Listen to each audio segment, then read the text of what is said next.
Okay, Brian, what did you do? So basically we are exploiting Google form Okay. in order to create objective questions. Okay. It's going to be auto-graded later on. It won't be helping much, but then in terms of marking and so on, it will save a lot of time. Okay. You can provide like up to hundreds of multiple choice questions. 100. You made 100 multiple choice Yeah, questions? it's possible for you to make it up to 100 questions, but we only limit it to 10 questions. Do you random them when they answer the question? No. All of them will be seated to take the test. Okay. The quiz we call it. Compulsory lah. Yes. Jawab semua. Answer all questions. Answer all the questions. Okay. So basically, we pick one of the course here because they have the facilities. Okay. We call it business management. They have all the computer facilities. They have the networking, internet networking. Because basically, that's what the nature of the learning. Okay. So, are you English graduate too? yes, English graduate. Okay, no problem, no wonder. Let's start with. Tapi this graduate UITM, I think it's better than UPM. So basically, we turn it into a block. Maybe I can explain to you from bottom up. Yes, much better that way. Yeah. Basically, I show you the practicality of it. Yeah. Alright. No problem. Now, I'm going to show you what the students are going to do. Right? So,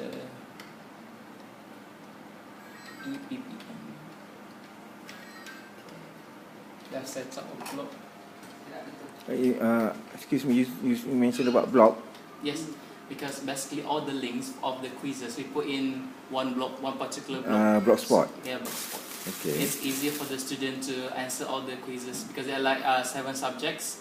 It's also possible for you to send it via email, but then there'll be like lots of email being sent to the particular email. It's better to have a block and they can pick all the subjects. So what you do, you create a blogspot, Yes, a blog site. Okay, And I list then, down all the subjects. You the subject and the subject link to The quizzes. The quizzes.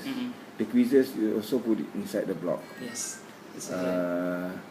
So one quiz usually around how many questions? 10 questions. We limit it up to 10 questions. 10 questions. So you have 10 quiz, something like that. Yes. There are 7 subjects, 7 quizzes. 7 quizzes. Okay. I see. Can we see the first one? Okay. The PJK, physical exercises, quizzes. Okay, the physical activities.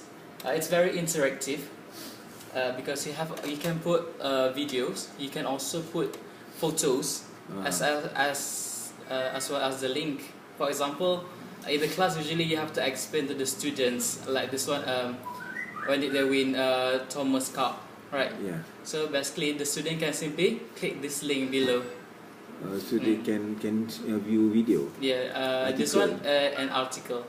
Okay. For the video, you can also include it inside here.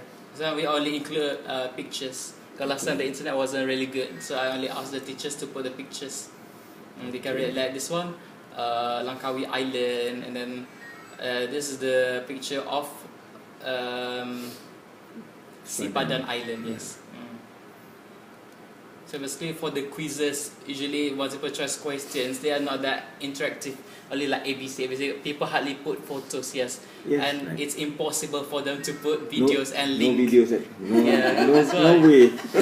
You cannot put videos on paper. Huh? And then they are not allowed to put the link. Mostly in Malaysia for secondary school, we don't have open book tests. Right. But here it's something like open book tests, where the students are being very independent. They can always read the article, the newspaper article, instead of just us giving them the answers. They click and then they read, only then they can answer it correctly. Because you only interested in their understanding, right? Not on the content. Whether they understand the content. Definitely. Right. It's an English class. It's not a geography class. So basically the teachers, those subject teachers, they know their context very well.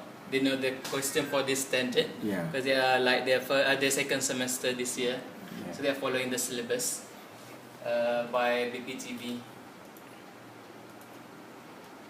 Yeah. Okay, so basically, let's try this one.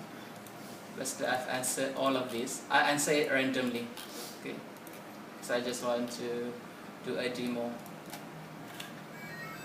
Okay, they write their name, for example, Shafiqah. Start with Shafiqah. Okay, email. I need. We have informed them on the blog. They have to make sure that the email is Correct. accurate. This one, email yang tepat. Yeah. Only then they can get the feedback. The feedback you're going to send through email. Yes, the feedback is going to be done automatically as well. They get the result as well as the feedback for each of these. Oh, mana kalau dia salah tu pun adalah feedback dia. There's feedback, definitely. Only then they will learn. If not, they will not know the answer. They know the result, they won't get the answers, right? This one you get the answers as well as the results. Tapi ni student semua orang sama, they taking the same test. They have the facilities. Huh? They have the facilities. But then this one, even if they do at home, they are able to get all correct because they have all the references and so on. Okay. Like under BPTV, we are not here to actually scrutinize the students, but basically focus on how to make sure that all of them get full marks. Just say that this one, right, they didn't get the full marks. We give them the same quiz and ask them to answer. Have you do they try to copy? No, they don't try to copy from each other question. So far, they are only referring to the link. Of course, they are like, some of the kids were not being because you cannot random honest. the question kan. Because it's under the survey, you cannot really random questions. Okay, so it's a good start lah. It's a good start, yeah. Good start. Okay. Kalau randomly memang just like the one we are using now. Yeah. That's why we don't use this for kalau sebab kami tak sampai tahap tu. Tak sampai lagi. No, actually, this one is for their study for non-face-to-face. Yeah. For their face-to-face, the one carry out the what we call carry marks. We have to do it in the class face-to-face. This one, this one is non-face-to-face. For example, this like supplementary you don't activities. give them mark. This one we don't give mark. Supplementary activities. Oh, tak ada markah. Yeah, because basically there are two parts for college, for this college. Like the first one, carry marks. Carry marks you have to carry out inside the class. The second one is a supplementary activity, basically for them to learn. You tell that if they simply copy and paste and so on, they can get full marks, but they won't be learning anything. But if they don't have carry any marks, then how do you contribute to their total marks? This won't contribute to the total marks. No, right. no It's contribution. Contribute to the periods, teaching periods, Teaching hours.